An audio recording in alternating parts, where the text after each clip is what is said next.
Assalamu alaikum and welcome to the Burj Banter episode on Press Pause with Jouhayna. On today's episode, I have Samara. Welcome. It's your first time playing Jenga. And never played it. It's actually 108 questions in the tower because there's one question on each side. So it's my turn. Let me see. This one. Oh, here. Oh, you got one. Okay, I'll leave that one for you. Okay. What is the best advice you ever received? Are you asking me? Yeah. I thought you were going to... Oh, sorry. It's okay. I want to know from you first. The best advice that I've received, it was probably from my mum and my father to a certain degree about being independent. So my mum, when we were young, because we were all sisters, and my dad was a lot older than my mum, my mum said, you are girls, you live in the UK, you're not white, English white, you are Muslims, and you don't really have any brothers. Obviously, I think my brother wasn't even born then. Yeah. So the one thing you need to do is make sure that you work hard. You have an opportunity that we didn't have to educate yourself in this country. We've come from back home. So work hard, educate yourself so you can get a good job and try and be someone professional because tomorrow when me and your dad, we can't be here forever. We've gone. Your siblings are going to be busy in their lives. Who's going to pay your bills? Yeah. She's like, I'm not saying that you can't get a job in the UK, in a supermarket or somewhere. There's nothing wrong with that, but you need to be able to stand up on your own 2 feet and you can't really rely on a man because you might even get married. Something might happen to him. He might leave. Literally look after yourself. And if you have kids, so you could be independent and look after yourself. Don't rely on anyone. Yeah. So my mom always gave us that advice and that kind of stuck with me. So I'm probably too independent. But, I think all as sisters, my dad even used to say, travel, be independent, don't rely on anybody. Make something for yourself. Yeah. And that's it, yeah. Yours? I will go with something similar to that as well, because I'm half Emirati and half Tanzanian. And my mother's side of the family... Tanzania is beautiful. Yeah. And my mom's side of the family, the women are the ones who played a bigger role in raising. And they always were saying, they're like, all because you're half local doesn't mean that every opportunity is going to knock on your door. It could. And there were opportunities that were available to us, but then you have to work twice as hard to prove yourself and to continue to show that, yes, you are intelligent, you are capable, you are hardworking. So, for me, it was just work really hard and decide what it is you want to do. So I had a similar in a sense of you can't rely on a man. So I'm very hyper independent. Even you were even shocked to find out I was married because I just was like, oh, she's married. Yeah, exactly. No, so it's because it's never something I even sought out. And then when my husband came along, I was like, okay, well, I'm not going to self-sabotage because he's nice. Decided out. Thank you.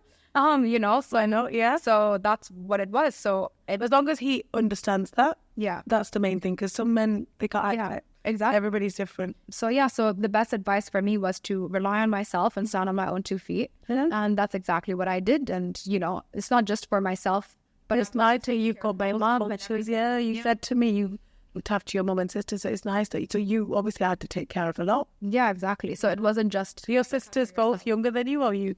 I'm the eldest. You're the eldest. Yeah, I have 2 younger sisters. I've heard the elder sister stories. Yeah. It's a lot of responsibility. Yeah, it's exhausting. No, my sister has so much going on. She's always worrying about everything and sorting this out, sorting that out. It's hard. Exactly. Yeah. It's just the response. We kind of got an easy way out because we knew she was dealing with it. Yeah, exactly. Even my younger sisters, I'm jealous. You're chilling. For me, my second and third, we were like, oh, okay, what's going on? She'd be like, do you not know? And this and that. We were like, okay. And then we just knew she was carrying that kind of burden. Yeah. And it's hard. Yeah. And they would always tell me, they're like, everything's falling apart because we didn't have the smoothest childhood. I sheltered them from a lot.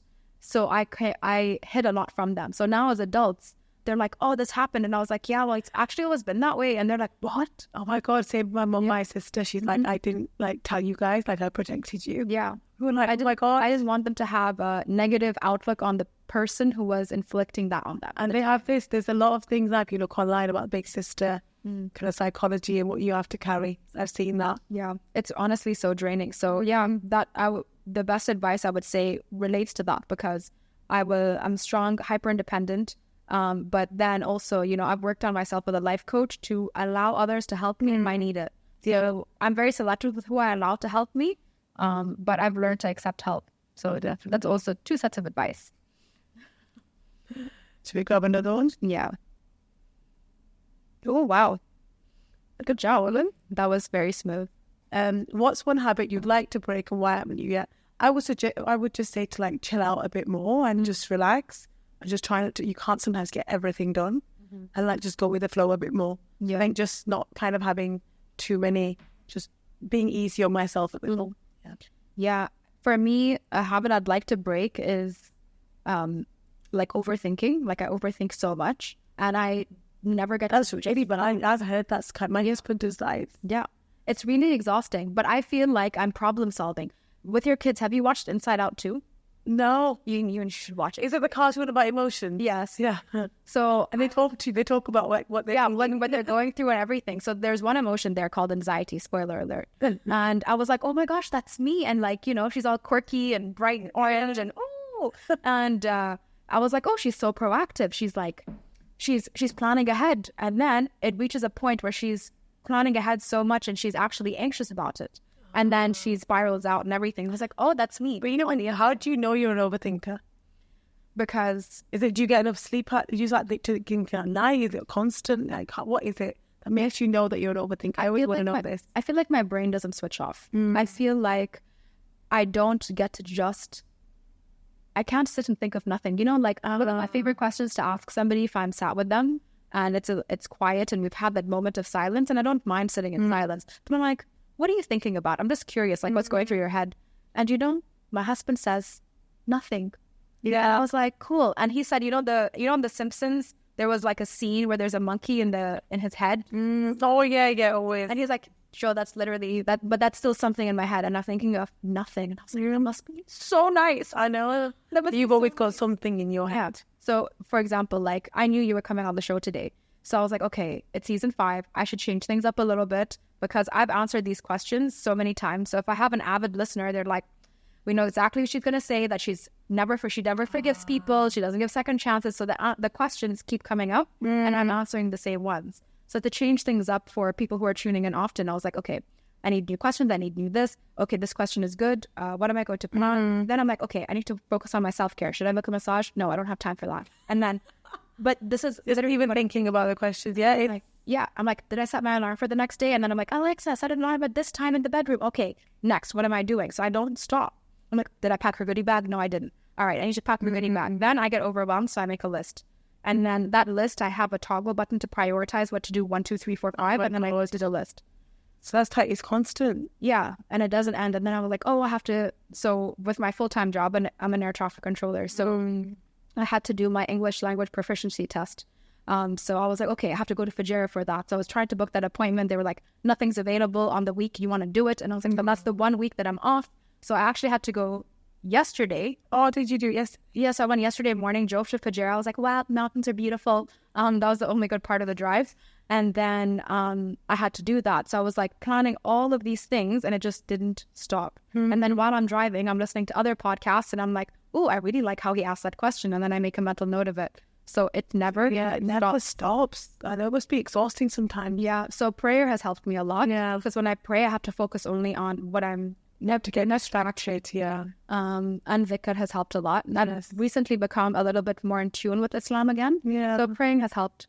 Yeah. So that's what I do now. I'm praying doers, and I know that because when I pray as well, it's my opportunity to kind of it's like that. Yeah.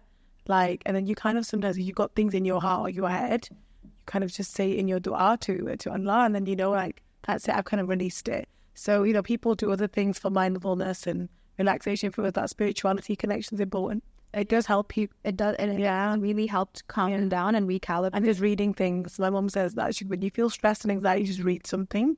It will just calm you down. It does. Because we get stressed. I get stressed about the kids or something going on or they're not well. Those kind of things worry. You have to really just be like, right, you can't let this take over. Yeah. All right. So. Are we still going? Yeah, we're still going.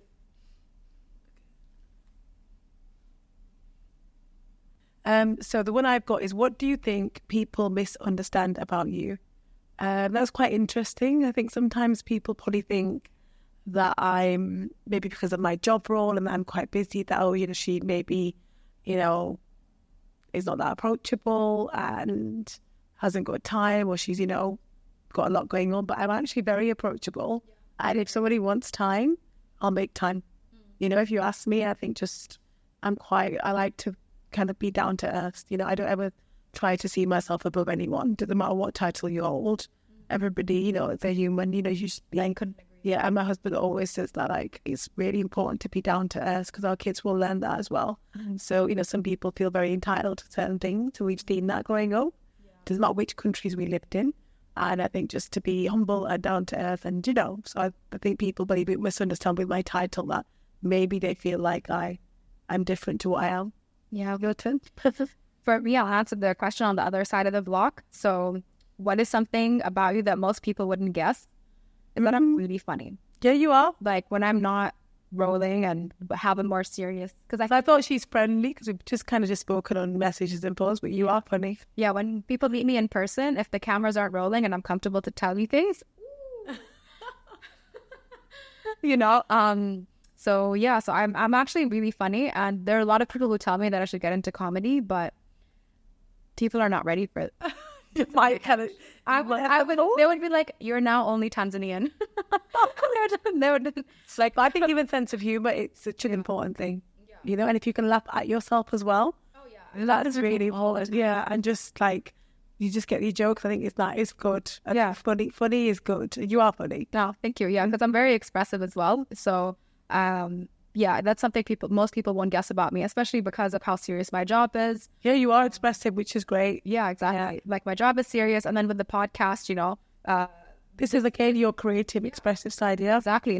I am representing myself in Jouhayna and Mahedi, and I feel like I have a responsibility to do right with my family name, with being Emirati, being a woman of color who's representing. So, I filter it out a little bit out of respect for myself, my family name, and the country. But the minute the cameras aren't rolling and there are no phones around, yeah, so you kind of tone it down. You have to tone it down. Yeah, you have to. I think we all kind of tone things down, but yeah, exactly. And it's purely out of respect for my family and me representing. No, of course.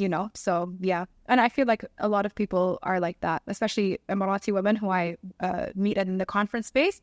We're having a conversation, we're on stage, we're talking about all these inspiring, motivating things. And the minute we're off stage and the mics are off, I'm like, oh my God, did we all just say that? Yeah. Yes, we did. Yeah. Okay, wait, is it my turn? Oh yeah, it's my turn to pick. Go and you go. Oh, here we go. This is really good. You like the game? Yeah, it's not broken at all. In what ways do you push your comfort zones to foster personal development? And what do you do when you feel disconnected from yourself? Is that a good question? We talked about spirituality anyway. We did. Yeah. Let me do this. This bottom one? Yeah, let's do that. So I've got, how do you know when it is time to let go of something or someone? I think the best answer for that is just it's your gut. There's no connection anymore. Whether it's a friend or it's in a relationship with someone, it could be even a family member. When you've done too much or you've been taken advantage of, or you've got to a stage where you're like, you know what, I just don't care. You just need to just disconnect. And the best way is distance. I always say distance yourself from something, and that's their answer. That's it. You haven't got time for it. Yeah, and that's it. That's yeah. Sometimes, when you're texting somebody and whatever, I have a few... friends, yeah, exactly. I have a few friends that, you would text and they're like, oh, but I'm just not a very good texter. Your silence is also an answer. Or even a few of my friends who are still dating and everything. They're like, oh, this boy didn't text me back. And I was like, that is your answer. Yeah, exactly. I think it could be with anyone. It could be with a friend. I'm not talking about even relationships, friendship. I always say to people, it's obviously when you're married to someone in your relationship, it's different. You make time. Yeah. As soon as that other person doesn't really care or not making the effort, why would you hang around? Exactly. So if I'm constantly messaging you, Jouhayna, let's meet up, Jouhayna, let's meet up. I always say this to people. Yeah. And you're like, right, I can't do this week, but you know what? Next week I'll make time. We'll go here. Yeah. That's fine. Exactly. But if you just kind of always no, there's always me asking, that's not a friendship. Exactly. So either you make time for that person, that person wants to make time with me, and it works both ways. But if one person's constantly reaching out, constantly making an effort, and you don't, and you expect them to do all the work, it's not going to work. Just leave it. Yeah, exactly. It's not worth your time. Exactly. That would be same with a guy or a girl. yeah, don't chase them. they should want to like be happy, like to chill out with you, be friends with you, and it's nice, you know. So yeah, I think people need to know when to like cross, when they cross, or someone crosses a line. Yeah, that's it. And when you do realize that that's the time, sometimes you flip-flop on decisions, right? You're like, I'm not sure. Like, you know, you think, oh, I've had this loyalty to this person because of them doing something really good for me in the past, or just anything like that. And you feel almost indebted to them. Yeah. Don't feel like because of something they did for you good in the past is the reason for you to stay, even though inside you know yes, it's over. I think also people need to know what, when someone crosses the line. Yeah. So when you know, like, that's it, have some boundaries for yourself. If someone does this, maybe you give them benefit of the doubt once. But if it happens again, that's it. Done. Exactly. That's it. Check them off. And if for a moment you feel like something isn't right, then listen to that gut instinct. Yeah. You know. That's it. Leave it. It's not worth your time. Life's too short. What's yours? Is yours similar? Yeah, it's very similar. Like, for me, it's just... I'm very in my feelings. I wasn't before. So I did a lot of work with my life coach during COVID. Just, you know, COVID was a tough time for everyone. Yeah. So I was like, I need somebody to ground me and to talk to somebody that I can trust. So I'm just going to pay someone. Like, that was it.